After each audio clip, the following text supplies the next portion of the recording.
mungkin hanya beberapa UMKM yang bisa naik kelasnya gitu. Nah ini kira-kira permasalahan intinya kalau di UMKM itu apa kira-kira Bang?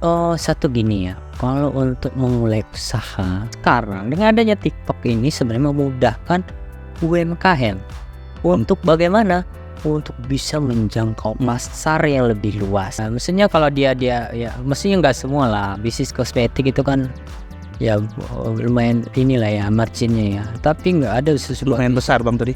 Ya lumayan tebal ya. Lumayan tebal. Karena kita punya industri sendiri dan bahan baku. Pabriknya dari kita sendiri gitu ya. Bisnis sendiri sehingga. Nah ini kata kuncinya. Jadi kosmetik itu tebal ya. Lumayan renyah lah ya. Renyah ya.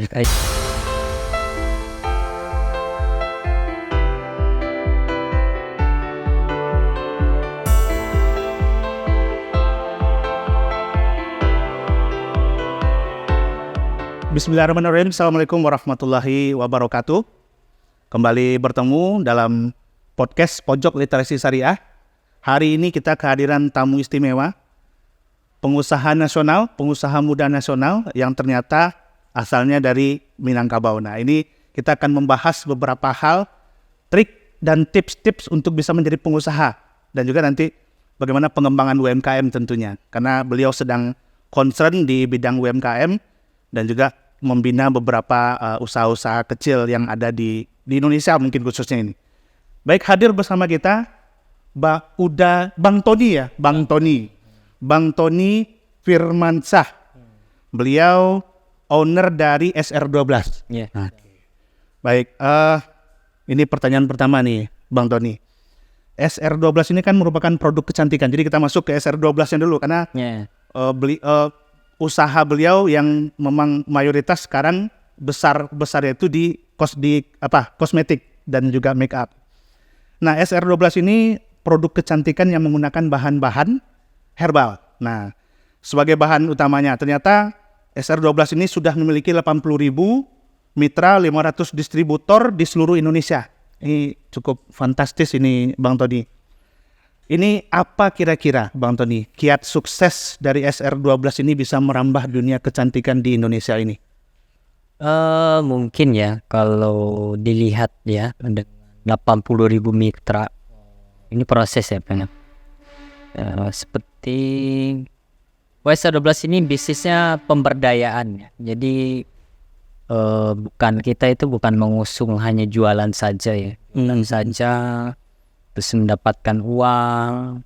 Nah sebenarnya kita punya nilai lebih dari itu bahwa SR12 ini dibangun karena nilai kebermanfaatan yang dimana kita memberdayakan emak-emak. Nah jadi emak-emak yang di rumah ini tadi yang tidak punya penghasilan kita berdayakan melalui sistem SR12 sehingga mereka menjadi entrepreneur baru di bidang kecantikan dan herbal. Oke. Dan saya rasa dengan misi dan visi dari kebermanfaatan itulah SR12 ada sampai sekarang dan akan terus bertumbuh nanti berkelanjutan seperti itu. Oke, jadi kuncinya libatkanlah emak-emak dalam bisnis. Ini pasti akan maju gitu ya. Yeah. Oke. Kita sedikit flashback di SR12 ini berawal saya coba beberapa riset ini karena keinginan untuk membuat perizinan. Awalnya pengen bikin perizinan dari brand sendiri dan juga kabarnya ini untuk memanfaatkan RI2-nya Bang Tony ini ternyata pandai jualan online. Nah, ini apa sebenarnya niatan awal hadirnya SR12 ini? Mungkin kira-kira Bang. Ya, jadi sebenarnya kalau SR12 itu lahir di momen yang tepat ya. Di saat itu kita melihat bahwa online itu tidak seperti sekarang ya. Cuman kita melihat bahwa digital marketing ini akan bertambah dan berkembang pesat di kemudian hari. Makanya dari itu ya kita mendirikan SR12 itu dengan the power of emak-emak tadi. Dengan dipadukan dengan teknik digital marketing sehingga ya seperti sekarang. Dan saya rasa ya SR12 itu berawal dari ini ya, dari sebuah mimpi ya, berawal dari sebuah mimpi yang dimana bisa memberdayakan itu tentu kita memberdayakan mereka supaya bisa mereka jualan ya. jualan dengan digital marketing, dan sekarang sudah merambah ke offline ya SR12. Dengan itu sebenarnya yang punya ini ya, kita punya apa bisa dibilang ya, kentalnya SR12 itu adalah digital marketingnya dari setiap mama. Kita mulai tahun berapa itu, Bang? Kita SR12 itu berdiri tahun 2015, dan di saat itu mungkin nggak banyak ya. Boomingnya? Kita kalau dibilang booming ini, kita pengertian booming kita ini karena kita kurva kita selalu ini ya, selalu naik. Tumbuh terus ya? Tumbuh, Bertumbuh gitu. ya. Dan saya rasa 2016 itu sudah disambut baik sama masyarakat, dan kemudian kita bertumbuh lagi itu 3 digit 2017, bertumbuh 3 digit 2018, bertahan 3 digit sampai di COVID ya. Di COVID itu kita melambat pertumbuhannya, tapi tetap kita bertumbuh. Kalau dibilang booming, saya rasa serba akan booming setiap tahun. Kalau bisa bertumbuh terus, jadi boomingnya tiap tahun. Tiap tahun bertumbuh. Kemudian ini kita dapat cerita sebelum ada SR12, ini Bang Tony juga punya usaha sarang burung walet dulunya. Nah, ini gimana ceritanya?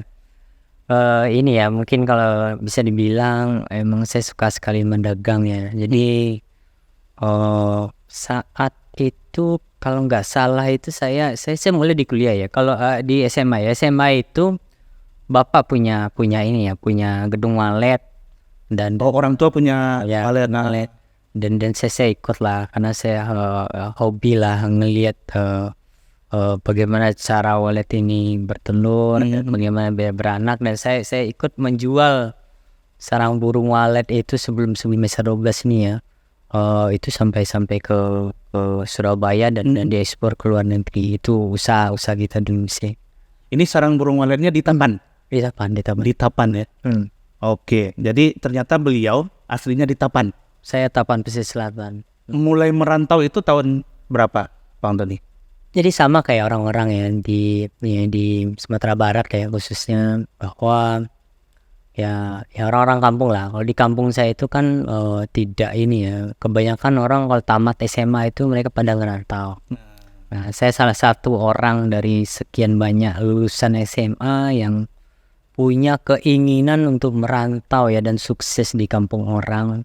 Karena lingkungan itulah yang bikin kita merantau ya. Jadi tamat SMA itu tahun 2000, kalau nggak salah 2005 ya. 2005. Hijrah dari Tapan ke Jakarta. Oke. Itu bukan merantau ya, bisa dibilang untuk melanjutkan pendidikan. Jadi waktu di Tapan SMA terus kuliah. Kuliahnya di Jakarta. Kuliahnya ngambil apa dulu, Bang Tony? Farmasi. Pas dengan SR12 ya. Iya. Oke. Ini dulu juga setelah sebelum SR12 juga pernah jadi tenaga pemasar di perusahaan kosmetik, kemudian menjadi sosok penting juga di situ. Kemudian juga ini dapat ceritanya, apakah dari proses Pak Bang Tony di perusahaan tersebut muncul ide untuk membangun SR12 ini? Ya, karena kalau di SR12, kalau di perusahaan kita harus kita harus punya kemampuan. Kita itu nggak boleh hanya vertikal. Jadi untuk mendirikan ya, untuk menjadi seorang founder, kita harus punya banyak hal ya. Kita harus mengetahui banyak hal. Jadi bukan hanya kita pintar riset aja, kita hanya bisa bikin formula. Ada faktor-faktor lain ya. Tentu yang paling penting kalau saya urutkan itu tentang sales dan marketing. Nah, berdasarkan faktor itu, saya join di perusahaan orang lain, dan bagaimana belajar di bidang sales dan marketing, dan saya tekunin. Nah, sehingga saya bisa di situ, itu modal kuat kita, sehingga berdirilah perusahaan SR12 itu di tahun 2015. Betul. 2015. Jadi perjalanannya dari jadi pegawai akhirnya bisa muncul SR12 ini. Nah, kalau untuk Sumatera Barat ini, Bang Tony, ada proyek khusus nggak SR12? Apakah nanti mau bangun pabrik atau mau bangun apa gitu di Sumatera Barat? Atau ada mungkin lini bisnis lain yang akan dikembangkan di Sumatera Barat? Kalau di Sumatera Barat ya, ini ya, kalau kita punya satu perusahaan ya, Agrisolution ya, itu di bidang pertanian. Kita lagi mau bangun industri juga yang di pesisir selatan itu. industri jagungnya. Cuman kita lagi nunggu, ya lagi masih menunggu. Dan saya rasa nanti kalau setelah rampung ya itu akan jalan di pesisir selatan. Dan untuk khusus SR12 sendiri, ini kampung halamannya. Sejauh-jauh terbangnya Bangau harus balik ke Kubangan. Iya. Nah, kalau prinsip saya di bisnis, biasanya saya harus lihat kampung dulu. Jadi SR12 itu berdiri, yang saya ingat adalah kampung saya harus SR12 gitu loh. Nanti ya sampai nanti malu-maluin gitu loh. Oh, ini dari Padang tapi orang SR12 nggak ada di Padang gitu. Maka dari itu tahun 2000 kalau nggak salah ya 2016 kalau nggak salah, saya udah melirik kampung ya, bagaimana SR12 kan orang-orang kampung. Nah, jadi karena sistem pemasaran kita ini nggak seperti yang lain ya, kita itu baik kota-kota. Setelah kampungnya pesantrennya istri saya tuh di Banten, yang saya lirik adalah Sumatera Barat. Sehingga SR12 itu di Sumatera Barat bisa dibilang nomor 2 lah. Nomor 2 setelah Banten ya, dan termasuk ya jaringan yang lama dan sampai sekarang dan eksis dan terus bertumbuh. Saya juga mau tahu nih Bang Tony, SR12 itu filosofinya apa, namanya itu SR12? Jadi dulu saya punya apotik ya, apotik saya itu namanya R12. R12 ini singkatan dari nama nenek, itu Rabaida, punya 12 anak. Dan itu adalah orang yang punya faktor penting ya di kehidupan saya dan saudara saya. Beliau jadi teringat dan saya jadikan kita jadikan merek usaha. Dan S-nya itu adalah skincare R12. Skincare. Jadi skincare R12 kalau sekarang pengertiannya yang sebenarnya sih dari situ ya. Tapi sekarang banyak dirubah sama orang, ada skin relief, dan ini saya rasa itu sama aja lah. Apa arti sebuah nama? Yang penting brandnya SR12 gitu. SR12. Mau dipanjangin seperti apa terserah. Nah, saya mau masuk masa kecilnya Tony kecilnya waktu di Tapan itu seperti apa, Bang Tony? Ya, kalau kecil sama kayak orang lain, cuma agak sedikit nakal juga sih sepertinya ya. Sama kayak orang lain ya, yang kalau lagi musim panen padi ya sawah gitu kan, sama kayak anak laki-laki lain ya suka mancing gitu kan, sama kayak anak lain suka main layangan ya, sama lah ya. Cuman bedanya bahwa saya punya impian. Impian saya itu lahir depan dari saya tamat kuliah. Saya dari kecil punya impian bahwa saya nanti akan menjadi pengusaha. Dari kecil Ya. Sampai dulu pernah ada kisah ya bahwa ya karena ibu itu kan punya toko kelontong ya. Di situ ada ininya, ada bodrek, ada paramek gitu kan. Saya sering baca ini PT-nya PT apa sih gitu yang produksinya gitu kan. Nah, saya bilang nanti sama mama saya nanti akan punya, saya mau bikin pabriknya. Saya bikin pabriknya. Sebenarnya saya nggak kepikiran ya pabrik apa gitu kan. Saya pikir dulu pabrik obat, teman masih jodohnya di farmasi. Ya mungkin sekarang mungkin kosmetik ya, nanti mungkin bisa merambah ke obat juga. Grup kita seperti itu. Intinya apa? Saya punya hot button ya, dan saya punya mindset, dan saya punya impian, dan impian itu ada dari lahir. Dan itu saya rawat sampai sekarang, dan itu tidak berubah ya. Jadi saya mimpi dari kecil, bahwa saya nanti akan jadi pengusaha. Karena saya yakin bapak saya pengusaha. Bapak saya itu banyak ini ya, karena dia pengusaha, dia bisa bantu keluarganya. Kemudian dia bisa bantu orang lain. Kemudian dia punya karyawan. Dan saya rasa ini sebuah profesi yang harusnya jadi masa depan kita gitu. Itu yang saya pikirkan, dan sampai sekarang semua tidak berubah ya. Jadi mimpi itu sudah dibangun dari kecil. Sudah dibangun dari kecil ya.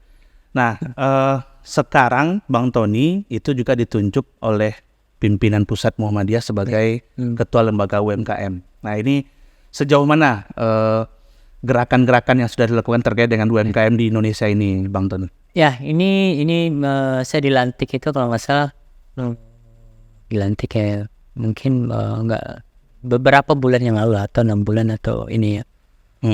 Saya jadi ketua lembaga pimpinan pusat Muhammadiyah UMKM ya.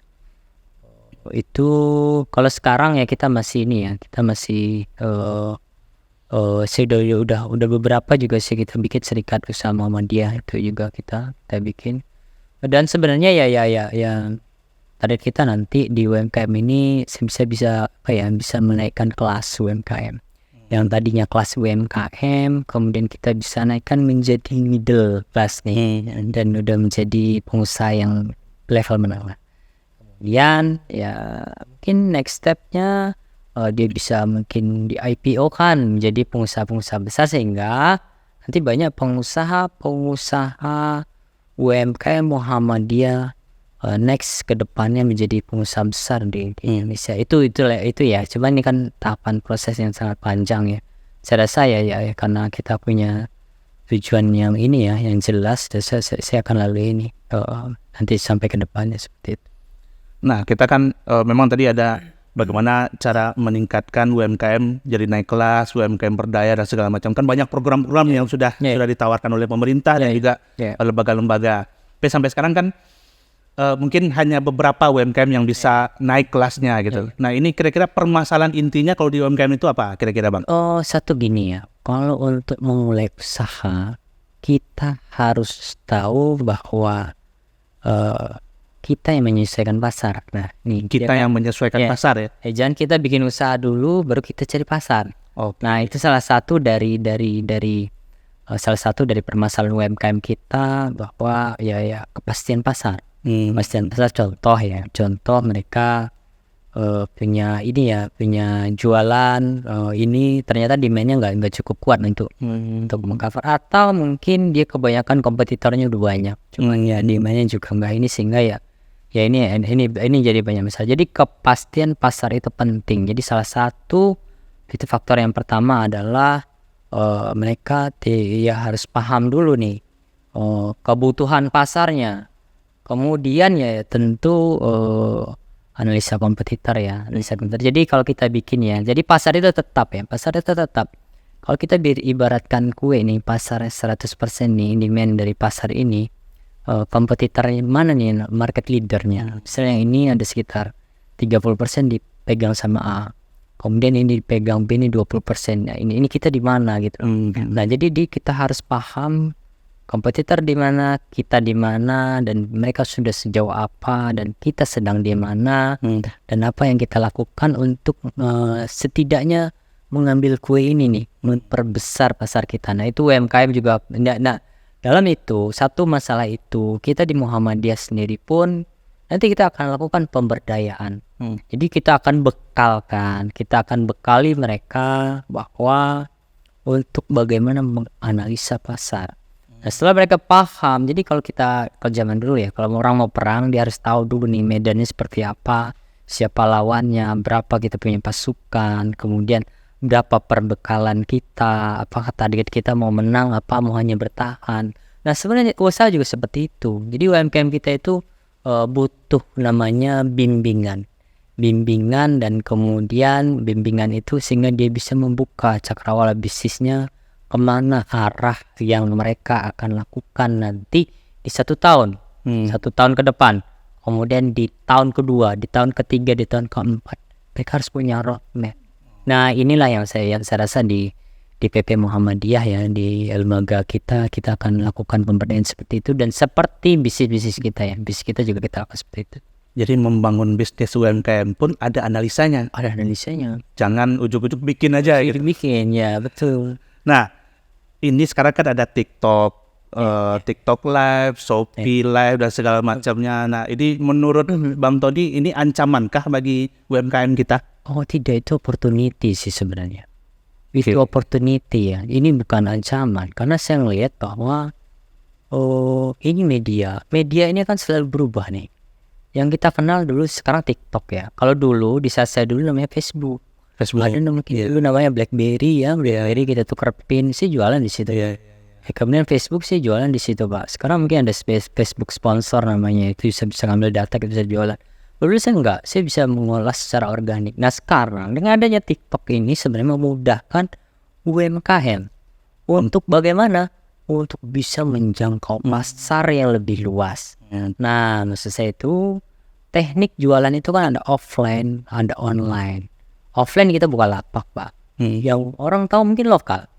Orang yang lalu lalang lewat, misal tetangga kita atau mungkin masyarakat sekitar, ya let's say mungkin lalu lalangnya sekitar 100 orang lah. Tapi di TikTok, Pak, kalau kita paham algoritma TikTok sendiri, ya bisa jadi yang lewat itu satu hari itu bisa 10.000 orang. Dan semakin banyak lalu lalang tadi, itu akan persentase closingnya itu akan lebih tinggi. Nah, dengan untuk menjangkau yang jauh lebih besar dibutuhkan media. Dan saya rasa TikTok itu adalah sebuah sarana yang nanti bisa UMKM bisa gunakan untuk menjual produk. Dan udah banyak yang sukses sih. Jadikan itu peluang gitu ya, Bang Tony.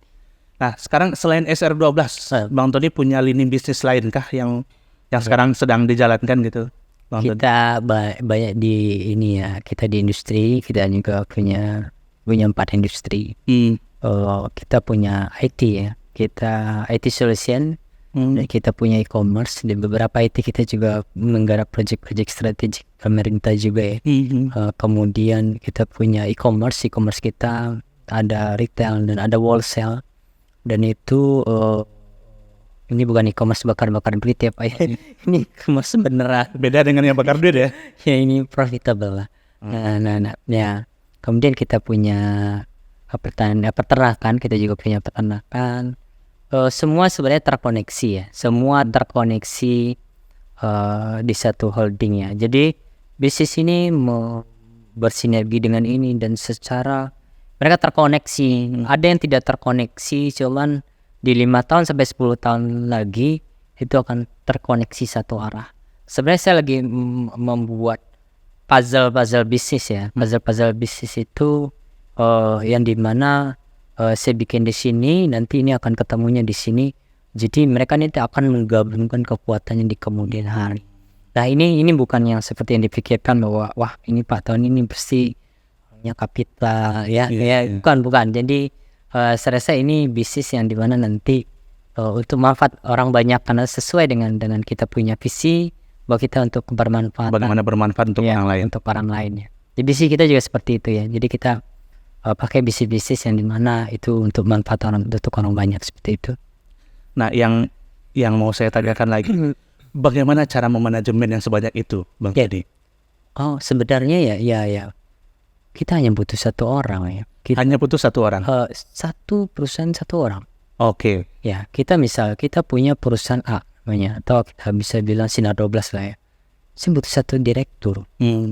Satu direktur itu jadi saya harus paham apa yang dibutuhkan perusahaan sehingga merekrut ini direktur, dan bagaimana mengukur kompetensi dari direktur ini sehingga dia bisa sama dengan apa yang dimau perusahaan. Misal satu direktur ini saya targetkan omset misal 500M, dan untuk mendapatkan 500M ini dibutuhkan metrik kompetensi ini.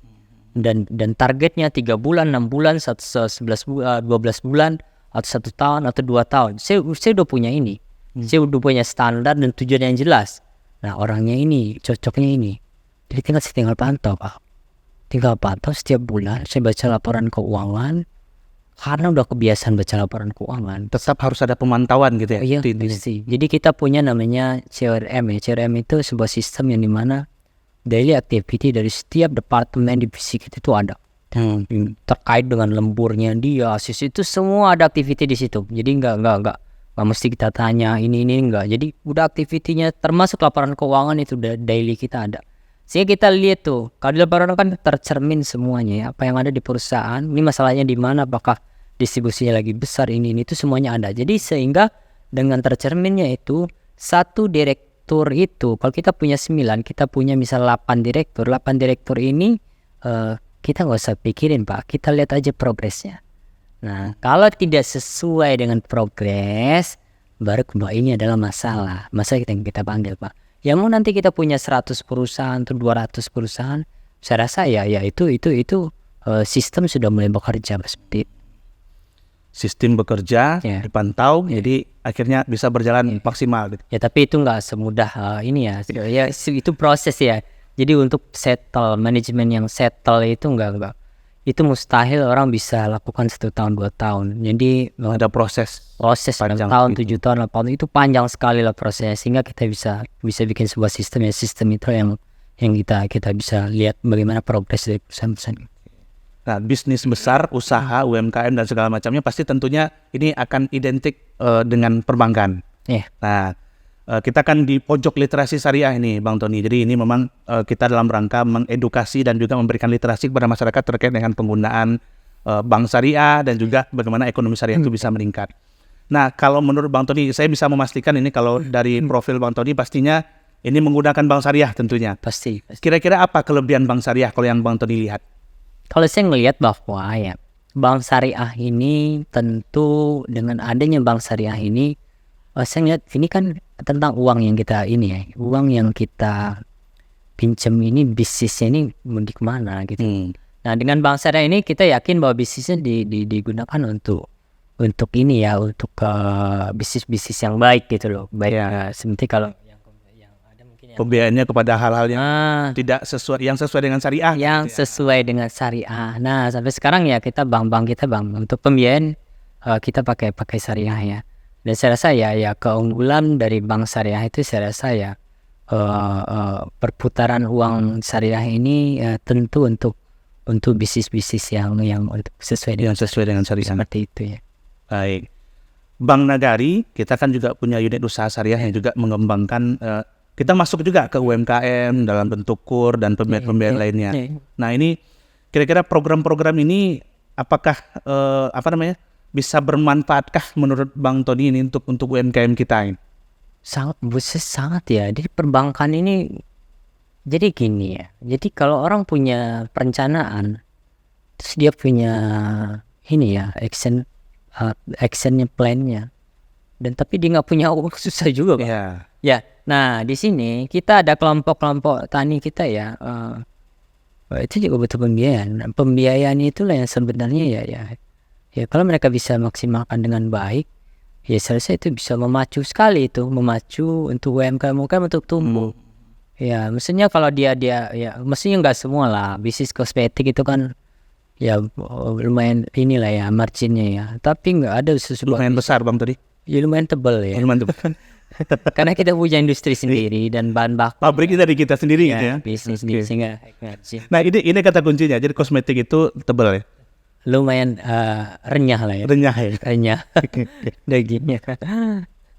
Dan UMKM butuh itu Pak, butuh itu. Saya rasa ya support dari UMKM nanti, dan saya rasa nanti saya juga ya kita bisa gali ya kebutuhan untuk UMKM itu ini, seperti itu Pak.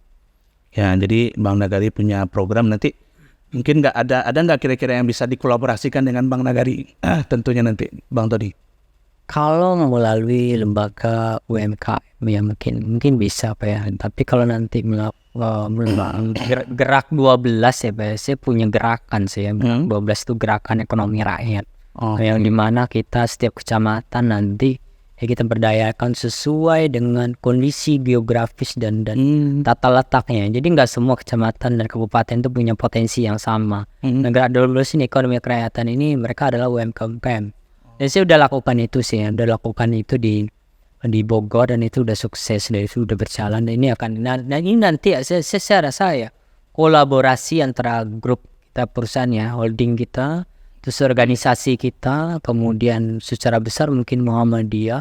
Saya bisa kita lakukan, bisa kita jajaki di jauh hari, karena saya rasa ini simbiosis ya Pak ya, simbiosis dengan mutualisme saling menguntungkan. Dan saya kenapa tidak gitu, seperti itu Pak. Ada gerak 12. Gerak 12. Jadi itu program khusus untuk UMKM gitu Bang. Ya. Oke.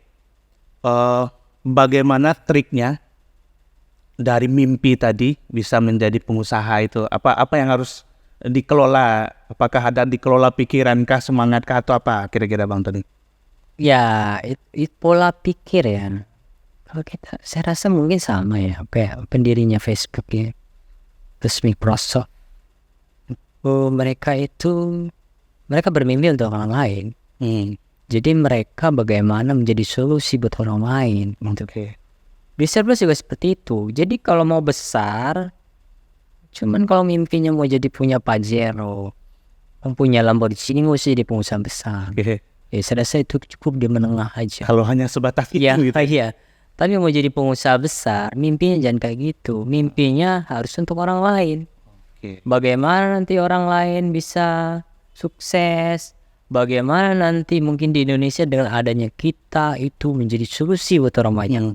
Jadi bukan money oriented lagi. Makanya ya kalau kita lihat founder-founder pas besar itu mereka bukan berbicara tentang harta pribadi mereka lagi. Tapi apa yang dibutuhkan dunia dengan ada kehadiran mereka. Nah ini penting ya, mindset ini penting sekali untuk jadi pengusaha. Ya contoh begini ya, kalau mindsetnya Mark Zuckerberg itu ya, abang pendiri Facebook itu bagaimana mereka mengkoneksi ya pada saat di sekolah di kampus yang benar mengkoneksi seluruh dunia. Nah dan jadi solusi buat dunia dengan adanya platformnya dia dan mereka mendapatkan itu. Dia mendapatkan itu.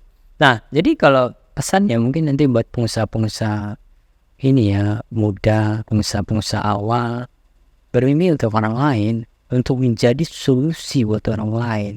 Bukan kita punya mimpi kita Mau kaya sendiri. ya untuk memperlihatkan kita sama tetangga kita bahwa kita sukses. Terus memperlihatkan kita punya mobil gitu kan. Saya rasa itu terlalu ini ya. Itu tidak ini, tidak itu menurut saya. Jadi bangunlah usaha dengan niatan bermanfaat bagi orang lain. Ya. Bermanfaat bagi orang lain. Ini khusus untuk anak muda Ya. Sumatera Barat. Ini kan Bang Tony pengusaha muda lah, pengusaha muda nasional. Kira-kira ini pesan-pesan motivasi lah buat adik-adik kita, teman-teman kita, sahabat-sahabat kita, anak muda di Sumatera Barat. Kira-kira apa yang harus mereka pegang teguh untuk bisa tetap on the track di posisinya. Mungkin percaya diri dengan mimpinya. Percaya diri dengan mimpinya. Dan saya dulu juga sama ya. Saya dulu merantau ke Jakarta, lihat gedung tinggi kiri kanan gitu kan. Wah ini luar biasa kayak gimana sih nih. Cuma saya yakin dengan apa yang saya punya. Saya yakin dengan saya nanti akan seperti ini. Dan saya meyakinkan itu. Dan saya percaya dengan mimpi saya. Nah dengan kepercayaan mimpi itu saya merelasikan. Merelasikan itu kan butuh proses ya. Saya jalankan prosesnya. Saya jalankan sakitnya. Saya korbankan waktu saya untuk belajar. Saya korbankan semua untuk sampai di cita-cita dan impian saya. Dan itu proses itu tidak mudah. Tapi kegagalan itu terjadi jika kita menghentikan proses. Nah itu fake kegagalan terjadi. Tapi selama kita mengikuti proses itu, kita setidaknya sudah mendekati dengan kesuksesan. Itu udah pasti juga. Nah untuk itu apa? Ya setiap orang itu punya kesalahan ya, punya kesalahan. Dan kesalahan itu adalah sesuatu yang kita rubah dan itu akan mendekati dengan keberhasilan. Dan itu benar sekali. Nah jadi pesan-pesan nih buat anak muda yang jadi pengusaha, jangan tanggung-tanggung mimpinya. Jangan tanggung-tanggung. Ya jangan tanggung-tanggung kalau mimpi menjadi founder bukan kelasnya Indonesia tapi kelasnya saya mau jadi founder yang terbesar di ASEAN. Nah itu saya senang tuh mendengar orang yang punya mimpi besar. Tapi saya mau jadi founder nanti di Kabupaten Pesisir Selatan. Bisa rasa itu kecil karena masih muda ya, masih pasti banyak potensi yang bisa diangkat. Ya jangan tanggung-tanggung dan buka cakrawalanya. Kita lihat dunia seperti apa, sudah di mana dunia ini, dan sehingga kita ikut menjadi bagian penting dari solusi dari dunia ini bergerak. Nah kita harus gitu dan percayalah bahwa semua orang punya kesempatan yang sama, 24 jam waktu yang sama. Mungkin tidurnya beda-beda tipis, ada 7 jam, ada 6 jam, ada 5 jam. Saya rasa waktunya sama. Makannya juga sama. Itu ingat saya bapak bilang semua makan nasi, jadi kamu jangan kalah sama orang lain. Ya, tapi setelah saya keliling-keliling ke luar negeri, ternyata ada yang makan roti. Dan ternyata ya semua makan dengan lambung yang tidak ukurannya relatif sama. Kenapa kita harus minder gitu loh. Nah, saya pengen mengangkat sebenarnya bangsa Indonesia ini ya, UMKM-nya itu harus pede, percaya diri lah, bahwa kita adalah solusi buat dunia gitu loh. Jadi jangan tahun-tahun bermimpi dan punya mimpi yang kuat, dan kita akan merealisasikan mimpi kita itu. Seperti itu. Jadi harus bermimpi, rawat mimpi dan berproses. Dan siap untuk Indonesia Emas 2045. Nah, itu dia. Terima kasih banyak Bang Tony sudah hadir bersama Pojok Literasi Syariah hari ini. Terima kasih. Ini beliau datang langsung dari Jakarta. Masih sering pulang kampung? Ibu di kampung dan saya harus Keluarga masih ada di kampung ya? apa di kampung. Oh, oke. Jadi masih rutin ke kampung. Jadi kalau nanti ada diskusi-diskusi juga boleh nanti ya Bang Tony ya, kita lanjutkan. Terima kasih banyak pemirsa podcast Pojok Literasi Syariah sudah hadir, sudah melihat proses diskusi kita pada hari ini, dan mudah-mudahan ini menjadi momentum bagi kita anak-anak muda di Sumatera Barat, UMKM, bahwa jangan pernah berhenti untuk bermimpi, dan kita ingin menjadi Indonesia Emas tahun 2045. Terima kasih banyak. Assalamualaikum warahmatullahi wabarakatuh. Waalaikumsalam.